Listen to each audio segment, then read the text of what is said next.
Welcome to the New World Order Showcase Podcast. Your host, Jill Hart, the Coach's Alchemist. Couldn't be more excited to have you join us today.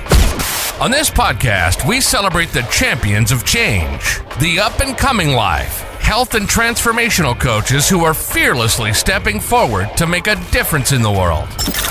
Get ready for inspiring stories, practical tips, and powerful moments that will motivate you to make a positive change in your life and those around you. We're happy to have you join us on this incredible journey as we dive into the world of life, health, and transformational coaches who are lighting up the path towards a better tomorrow.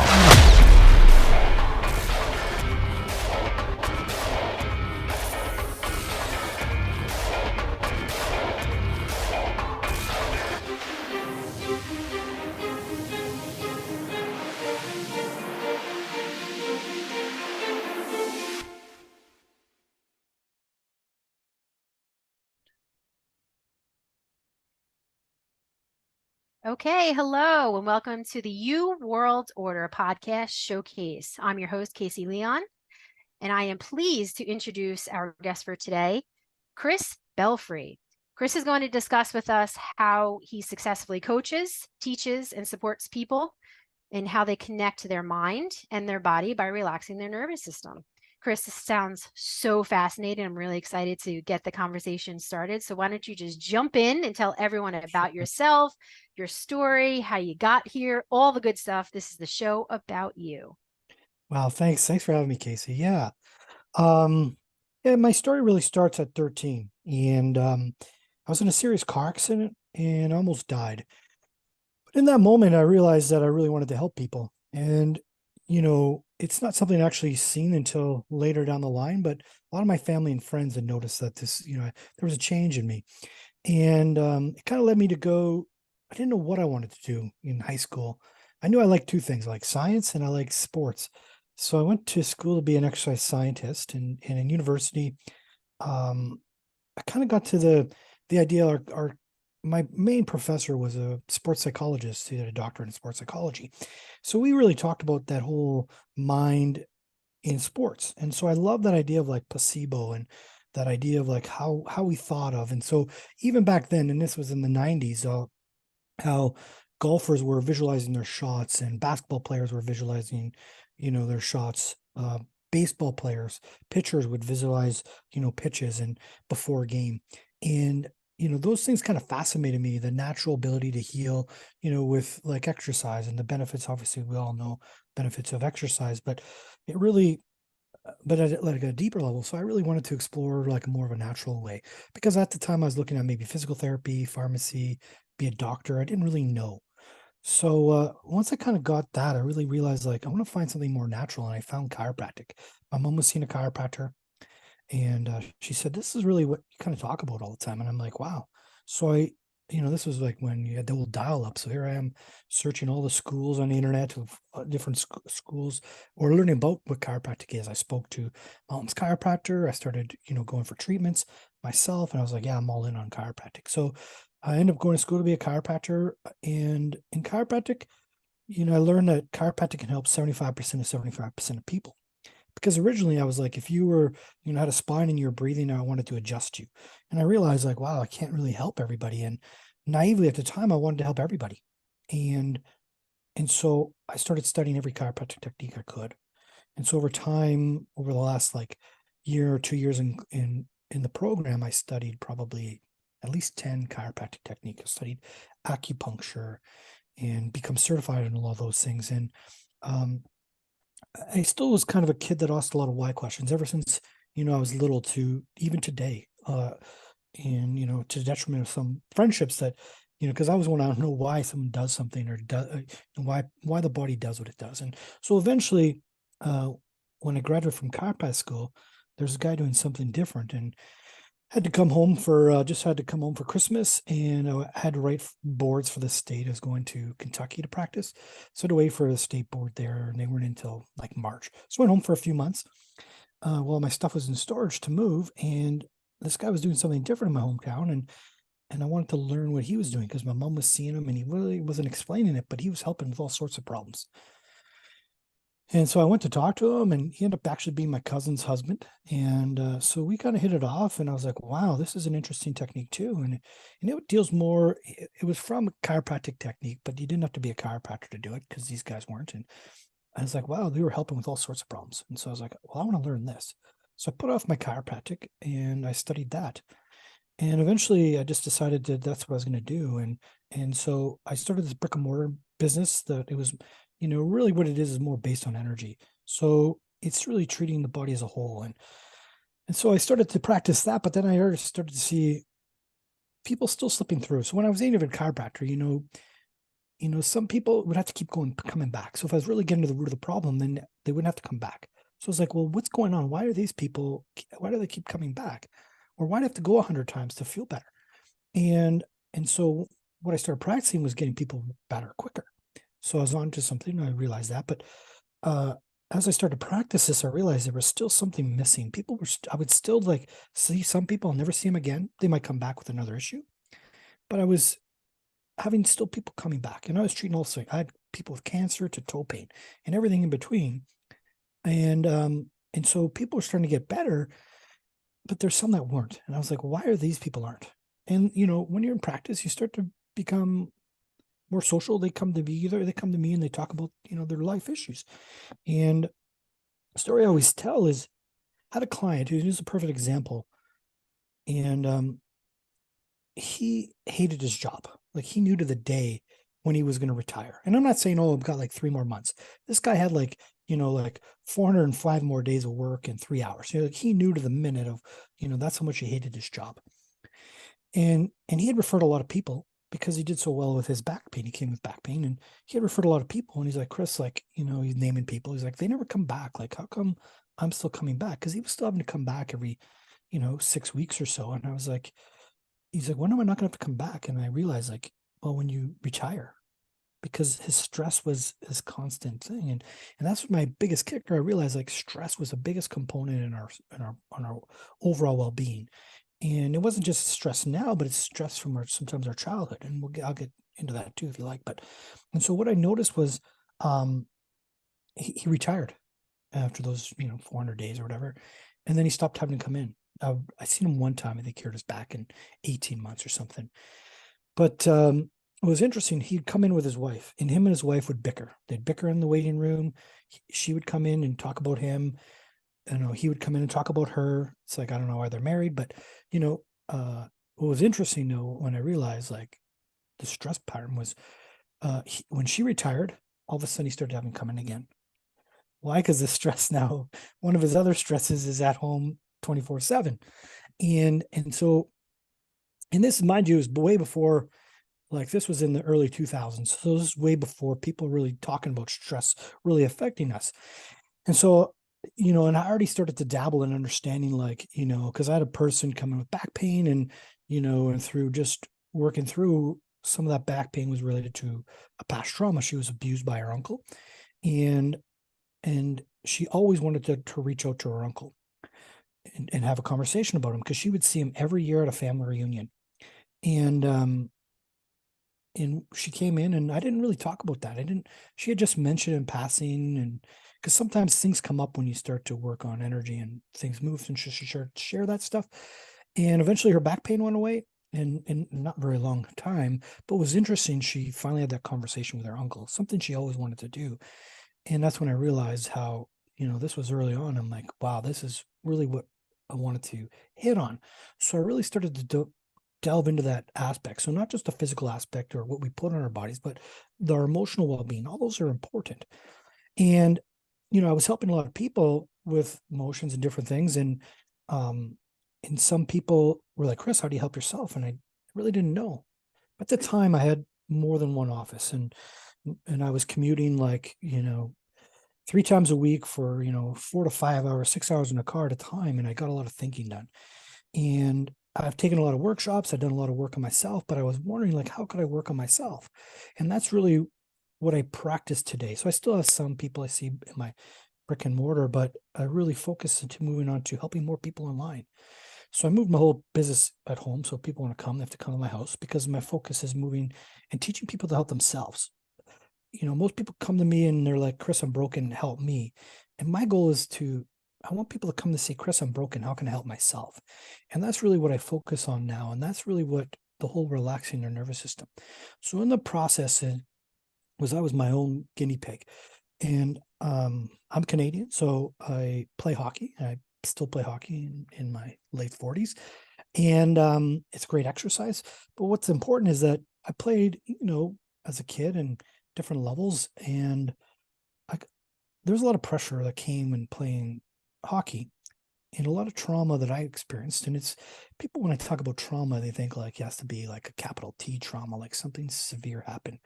But it's just like, silly stuff that happens, or, the pressure I put on myself to look good or to be the best or to be that go-to guy that I felt in my mind that I was. And so I put all this pressure on myself. And so if I were to just play with a bunch of friends, I was a good hockey player. But as soon as I put on skates and there's a whistle and a ref and there's a score, I was a totally different player. I would like trip over the blue line and fall and, I'd miss the net by 10 feet. And it was just like two different kind of players. And I was like, what's going on? And I started to realize I had this anxiety before hockey, to the point where like I was so anxious going to the game, I would pee like 2-3 times before the game. And so then I started this process of really starting to relax your nervous system. I really started to do it. I had to actually break this process down, but really what it is just becoming more aware. I had to realize I was feeling this way because most people are just anxious and just pee and don't recognize it. So it's really just starting to be aware. And that's what I start teaching people is like, first you got to take a pause. Like we have to pause. So then you could start to be aware of what's going on in your head. So once you realize what's going on in your head, then you could do something about it.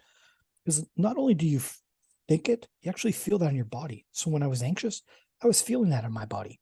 When you're angry, you feel that in your body. And what does that feel like? Well, it could feel heavy. You could feel dense. You could feel like you can close off. Your body tightens. There's a lot of like reaction because your nervous system fires. And, that's a longer story, but it's really just a way to process and relax your nervous system. So I teach a process, a breath through breath work and some NLP to help people and teach people to start to relax their nervous system. So then when they are triggered, they are challenged, it's a process so they can just start to calm that nervous system so they can work through whatever may be going on. And if they want, they can now use that tool to help work through that stuff. So it's like hide and seek. Once your body becomes aware, once you connect the dots, you can actually start to let it go. And that's really the process in which I teach people to start to hear, just to listen. And that's the awareness, the pause, and then it's the breath work to let it go. And there's a process that I teach through that. That's really, really great. I think that we all probably experience this. I'm listening to you and I'm like already connecting dots in certain situations that have happened in my life. And the awareness is is what's really jumping out for me personally, because when you're aware of something, and nowadays in culture and the way society is right now, when you're feeling a certain pain, you're just led to the assumption that it's a physical problem. So you have to go to the doctor, and the doctor's probably going to either give you physical therapy or give you some kind of pain medication or something to regulate that's basically going to mask mask the root cause, really. Now, yeah, okay, maybe you pull the muscle because I'm a soccer player. So I was thinking of the analogy there. Like, I went to make a save. I'm a goalkeeper. I went to make a save and I pulled a muscle. That's obviously a physical thing.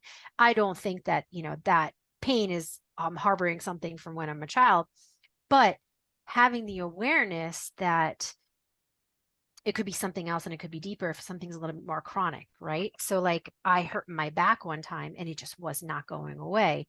I'm thinking in hindsight, when I stopped my job, and it spurred my moment when you said about the gentleman who retired, because I was so unhappy in this job. I was so unhappy in this job. And then I hurt my back and nothing worked. And I went from chiropractor to chiropractor, and they were treating me physically. And obviously take this, take that, do this, do that. But it just it was not going away. And now that I'm thinking about it, when the injury itself was so bad that I had to stop work, it just not magically, but like I'm saying magically, because that's what it felt like to me. Right. The treatment that I was doing started to work. Right. that's fascinating. And the connection between the physical and, any kind of past traumas. And like you said, it doesn't have to be something as serious, like, that lady was, Yeah, doesn't have to be as serious as that kind of trauma, but anything that could absolutely. affect our stresses. Right. My parents used to tease me that they found me under a damp rock. And, my sister took it like the joke that they made it to be, but I took it like a sensitive little 5-year-old that I was. And, you know, um, and that led to this feeling of a fear of rejection. And so that played a big role in my life, not just definitely dating, but, even in work, like if people were to unsubscribe from my email list, I would feel hurt. If people were like in business, I was afraid to call people to rebook them. And a lot of times they don't come back because they're feeling better. But in my mind, I must not have done something right. There's this fear of rejection, Right. and it was across the board. And it wasn't until my marriage ending that I realized like that was the biggest rejection, and that was like the sign that went off for me. So a lot of times, I use what's going on in people's lives, so a divorce or a separation or an unhappy marriage or a career change or all these things that happen. And even as much as you say a soccer injury, car accident or something is an event that, you know, could have been triggered by something in a way that you're not listening. So the universe or the, God or however you look at it decides to say, you need to start paying attention. And so, you know, um, it's easy to say, well, it's the injury from that. A lot of times it's like, well, what's this trying to tell me? The way I look at it, we all talk about being present and, we want to be in the present moment. But if you really think about it, if you break down that word, what are you saying here? We're saying present. The message is actually present from our mind. So whatever is happening in our reality is a present from what's going on in your head. So if you feel not good enough or unworthy, that's what's going to show up in your life. COVID was an opportunity where we could experience fear. So if you were fearful, well, you saw COVID as extremely fearful. That's just showing up in your reality, because there's a lot of people that wear like 5 masks and, have 12 boosters, and there's people that didn't get any and didn't wear a mask and never got COVID. So it's like, well, what's the difference? That was an opportunity to work on our fear. So I look at it like what's showing up in my life is something for me to learn from. And so a simple thing like an injury I had. So I hurt my elbow and it was really aggravated. It got worse with hockey, and I play hockey, ball hockey and hockey several times a week. And I was just like, well, it must be hockey. But the more I started realizing it, the more I was deviating, because at the time I was deviating from my business. And the more I was kind of going a different way, there was kind of like the universe saying, oh, okay, you got to get back on track.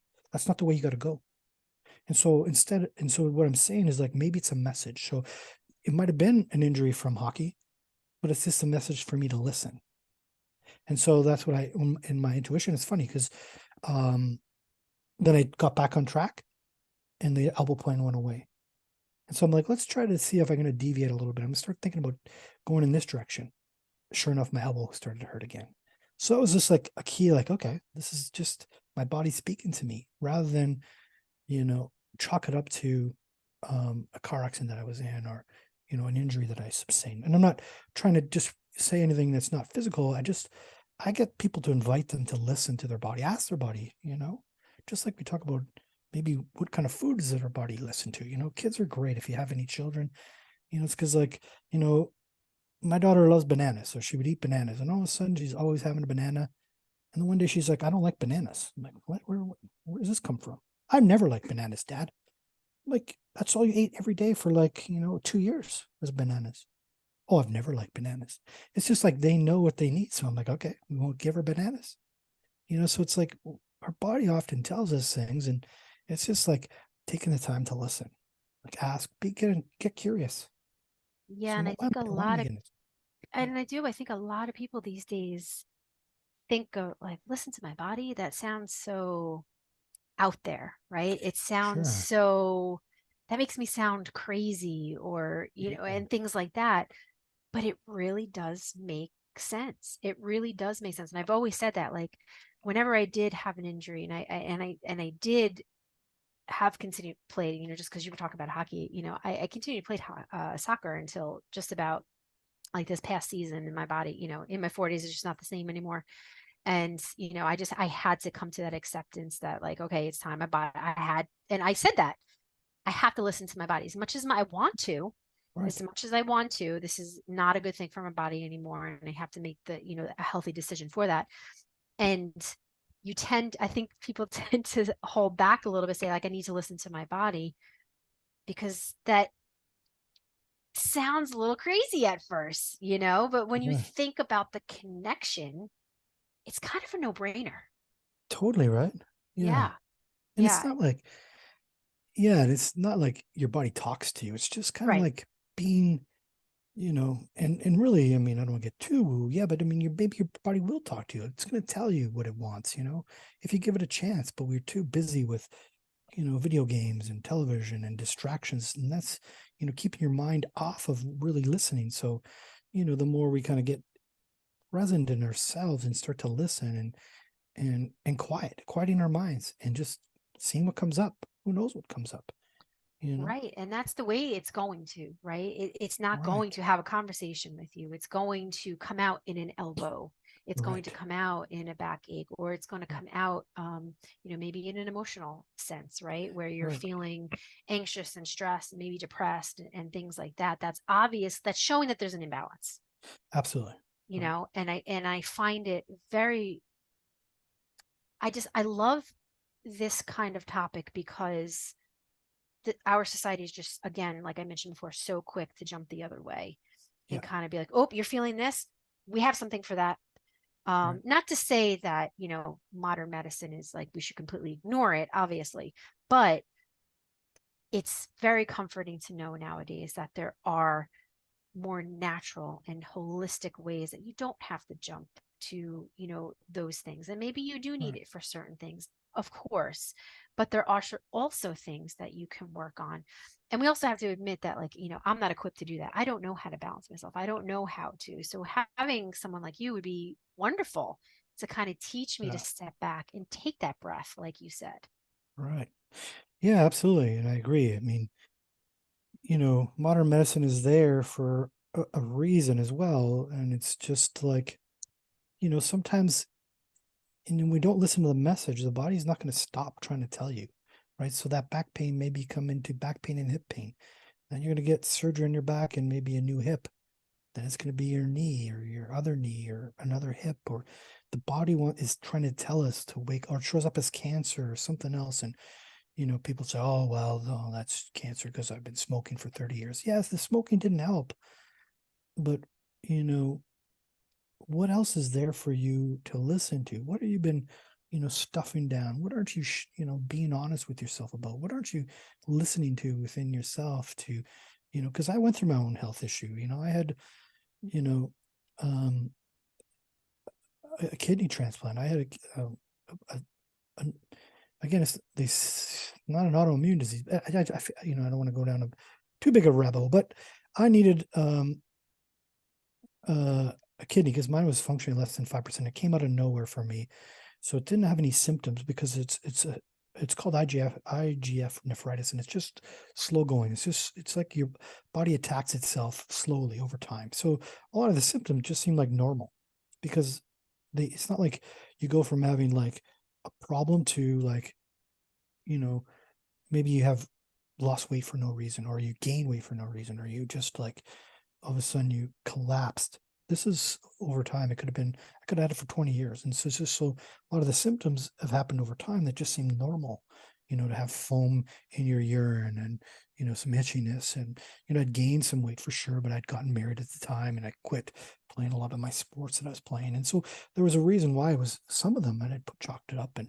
And so that, for me, there was a challenge just to work through what I needed to learn in that and listening to my body. And there's still things I need to learn from that experience, that I, continue to work on myself because, it's showing up for me for a reason. And, that was a big moment in my life to, challenge my confidence as as a quote unquote healer or, body worker or, as a chiropractor, whatever you want to call me. And, but it was, and I lost clients from that, I think, because you're like, well, if he's so good, why does he break down, and there's a lot of challenge for me and a lot of shame that I had to work through. And yeah, and it continues to be a bit of a journey for me. But so I know, and I had modern medicine. I went through the process and got a transplant, and I'm grateful for that. My ex ended up being she was my wife at the time, but now an ex, and she donated her kidney, and I'm grateful for all that. But instead of just being a victim to those things, and a lot of times we are, and we use our victim mentality, and it's just, I always suggest, like, look, whatever happens in my life is either 0% my responsibility or 100%. You can't have like, well, 50%, like it's 50% the environment, 50%, this or that. It's like, this happened to me. So I'm the only common denominator. So, I can't, I have people that'll be on their third marriage, and it's like blaming the woman. Like, how can it always be the woman's fault? I mean, you're the common denominator in each of those marriages. Like, at some point you have to be, the responsible. My marriage, there was an affair, and I still don't sit there and, I'm not putting that on her. She's her own agency. She did what she did, but I contributed how I showed up. Maybe she felt the need to find somebody else or whatever was going on. I look at it from like, okay, well, instead of me just blaming her and, to common label as toxic or narcissist, it's easy just to put that onto somebody else. And it's just like, I'm 100% responsible for my life, whatever happens in my life. And so just this experience, I'm like, okay, well, what can I, it happened, nothing, I can't change that it happened, but what can I do different? What can I learn from this? How can I grow from this experience? And, it was a big gift, like, just like the near-death experience, and just like this, just like the various different challenges I've had. And, these are just a few of many, but, I look at them all as like, what can I learn, or what can I gain from that? Yeah, and I think that's the huge positive that I'm getting out of this. And I think that, nowadays people are very protective of their own self, and they want to put the blame on other things instead of just but then when they're doing that, right, that means that they're holding, it's so much easier. It's so much easier to do that, but yet they're holding on to all of that. That's not 100%. sustainable. That's not healthy. Right. And, obviously I had a similar experience, and I learned a lot from that as well. And, over the years with injuries and what have you, and financial issues and everything, it's much easier to say, well, I was in that financial spot because their terms were, unreasonable, Right. or it's so easy to point. But if you just accept that and you're not in denial, you're not holding on to that, because that can be considered trauma too, correct? Right. Absolutely. Yeah. Absolutely. And you're holding on to that energy, like, Right. a similar financial situation, that led to a bankruptcy. And, I could sit there and blame my partner at the time, business partner, because of, some of the business moves he made, but my name was on it. And it's easy to say, well, you made all these bad business decisions. Like it's easy to put it on him, but I'm like, well, I still signed my name. So what can I gain and learn from that? Again, it's easy just to say, hey, it's all on him. And, we're still friends. I mean, most people say, you still like that guy? I'm like, yeah, absolutely, man. He's still one of my closest friends. We grew, I grew from it, and and overall, I mean, it was a gift, another gift for me. Yeah. And I think that then when you take it that step further in what you're doing in the connection of the physical, is imagine all of that, right? So we just mentioned a few examples that we were just kind of discussing. Right. So imagine that on a daily basis, year after year, experience after Right. experience, trauma after trauma, how much an individual could be holding on to, what they're holding on to. Right. That's going to affect your neck. That's going to affect your shoulders. That's Right. going to affect the muscles in your body. Maybe your health. Maybe you get sick all the time. Maybe you're suffering from colds and Right. flus, and you get sick much easier than others. Right. So when you start thinking about it on that level of all of these things that we could be holding on to from A to Z, right? Right. And you don't even know, like, you may Right. not even remember. May not even realize. Right. Like, my parents teased me if they found me in a damp rock. I didn't remember that until I started to do some work. on myself, and you don't have to remember, my clients don't have to remember some trauma that they went through if it's real specific, and it's not therapy. It's not something that you have to go through and relive. And that's part of some of the issues I feel with talk therapy is like, it's like you're reliving the story again and again every time you go there. And that's not what I teach. Your body remembers the trauma. That's all we need. So you may not remember all the specifics, but your body is holding on to it. Your body remembers. Maybe you're too young, or maybe something, like I didn't know this, but about the being teased by my parents. But the more I worked on it, the more I started to recognize, okay, this is what happened, and that was traumatic. And I remember like the biggest rejection, even it happened in my marriage several times. I remember maybe it happened more than once, but I remember this specific time because it was so adamant, because we go back into that child mode. I remember being rejected. I initiated sex with my wife at the time, and she said no, and she was pregnant, and I can get into the reasons why she didn't want to, and it's her option. She's her own age. She said no, but I took it like that 5-year-old that was rejected, and I remember turning over and pouting just like I did when I was 5 years old. And it's just like, that's so much what happens to us today is like when we're triggered by something, we turn into that little child, that wounded little child. So your body remembers, and this is all in hindsight of me once I started to process and start to work through that. And I started to see that in my marriage and into my, adulthood, into my business, of all these different options where I had this big fear of rejection and how it was holding me back in so many areas of my life. I wouldn't be on this call. I'd be too afraid of being rejected by you or the audience, or, I wouldn't have been on these podcasts, so that's, night and day. And it's not like it goes in a flash when you actually get the process. When it's hiding, like I talk about hide and seek, it's really just like there, and then it's gone, because you just like, oh, it's like your body knows and it wants to let it go. But you just have to connect the dots. You have to find that. And that's really just getting present in your body. And that's the process of What I quieting love your mind. most about this, obviously the physical nature of it, because it just makes sense. I over the past like year and a half or so, like, I had been taking my daughter specifically to a chiropractor who was treating her in this manner because she's getting migraines and we just can't figure it out. And we've had every test imaginable, right? We checked there first, right? Well, let's make sure there's not any imbalances. I'm anemic. So like I said, well, maybe that kind of, but found out that's not something that you can kind of pass down. So fine. But we trying to dot our I's, dot our I's, cross our T's, and then we started looking at the physical body and the neurological part and seeing an actual mapping of the body and how all of the neurological tracks like affect every inch of your body. So then we started like really understanding. That's why I was really excited to get on the phone with you, our chat today, because I've experienced that and we're still working on it, and it's getting better progressively.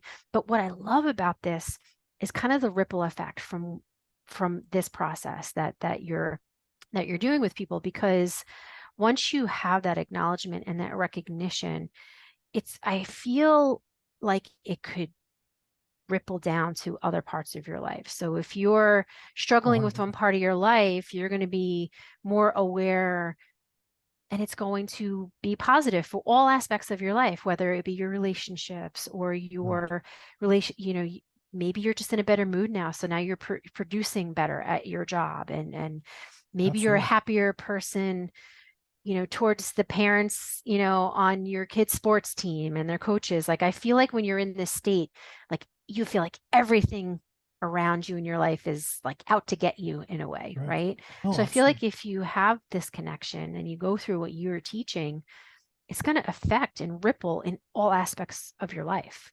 Right. Just kind of like, absolutely. Because even for my own personal, again, we have this conditioning, as children, like, maybe from your childhood, your parents, how you were raised. And, like my daughter would spill water, and it was like biggest deal. Everyone freaks out. And I just remember, like, that was, my wife would scream at my daughter for spilling water. I would get upset because that's just what we always did. And I started to realize, like, oh my God, this is ridiculous. It's water. And it's something so simple as like, I just shifted that anger. I realized like I was having this anger, and I did the process that I teach is just recognizing like, oh my God, I'm just getting angry over something so ridiculous. It's water. And I remember my parents coming and they're like, my daughter spilled water. She's like, are you going to take that away from her? I'm like, what? I said, absolutely not. Like, I said, it's just water. But I remember, like, that's just my program, my parents' programming. I'm not judging my parents. This is what happened. And I decided to change it. It's just, I'm like, I could see if it's happening 4 or 5 times a week, obviously it's a problem, but it's, if it happens once in a while, everyone has an accident. Just think, would you yell at yourself for spilling water? I mean, you may in your own head, but it's not like, you might be upset with yourself, but even that's ridiculous. Even now it's like, she'll have to clean it up, or I'm like, oh, I'll just clean it up after dinner if it's not that big of a mess. It's like totally night and day difference of like me working through it. And it literally just through, 10 minutes to work through that. And it was just a night and day difference. Like I had to climb with anxiety to large groups, and she was going to a wedding, and she's of Indian descent. So if you know anything about Indian weddings, they're like 200-300 people standard. And she was dreading this wedding, and we just did some processing around that, and she went to the wedding. It wasn't a big deal. It's not a fake it till you make it. Once it's gone, it's just like she went to the wedding like you or I would be a big deal. And that's the idea of like that hide and seek of just putting the dots together, because once you realize that, then you can do something to let it go. I love it. Absolutely love it. And I appreciate you so much coming on today. Yeah, this has been a fascinating conversation and a realization. And I think that it's important for people to be aware of all this. And I know that's a big part of what you do. Now, how can people get in touch with you? Tell me where they can go. You have a website, contact information. I'd love to share that with our listeners. Yeah, thank you for having me. This was awesome. People can go to my website. It's Belfry Wellness. So just my last name, BELFRY wellness.com. And there they can get access to a free book. So I have 12 ways to relax your nervous system. So there's 12 ways. Read the book, find 2 or 3 that really work and resonate with you, and practice those. And those are just some ways to simply get a hold of me. And you can book a free discovery call on my website there too, to see, that it'll be about you, 30 minutes, and we'll see if we can work together or not. We'll make that. It's really no pressure call for anyone who wants to reach out. Outstanding. So anybody wants to get in touch, go to his website. That's www.belfrywellness.com. I highly suggest you go check it out. And download that ebook, because like I said, I really truly believe that the first step is the awareness, and I think it becomes an emotional and personal thing when people need to kind of acknowledge that themselves, that maybe there's an issue, maybe there's something bigger going on here. And I love that you have created a space that could find that. So just to take that further, one more thing. So one would be like an ice bath or a cold shower. And so it's just one thing that'll going to relax your nervous system. But then, take that moment and just take a pause and listen. Connect with your mind, because we don't do that. Give yourself, 3 minutes in the shower of just that silence of just nothing, just allow yourself in that cold shower or in that ice bath to just be with yourself and breathe. Absolutely. Don't forget to do that.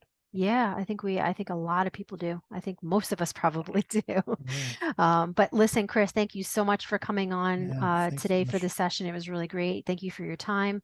And everyone, to get in touch with you, I hope they do, because I think this has been very informative and great. Thank you so much. Thank you.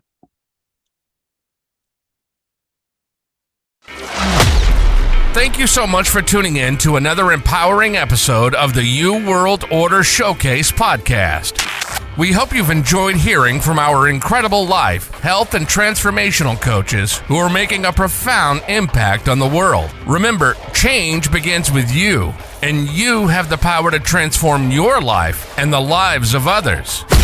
If you want to take that next step and unlock your true potential, visit thecoachesalchemist.com, where you can find the 3 ways we can help you for free to spin your talent into gold with clarity, a system, and a plan. Don't forget to hit the subscribe button so you never miss an inspiring episode. And if you enjoyed today's show, we'd greatly appreciate it if you could leave us a review on your favorite podcast platform. Your feedback means the world to us and helps us reach more people with our positive message. Stay connected with us on social media for updates, behind-the-scenes content, and upcoming guest announcements. You can find us on Facebook at the U World Order or simply visit thecoachesalchemist.com.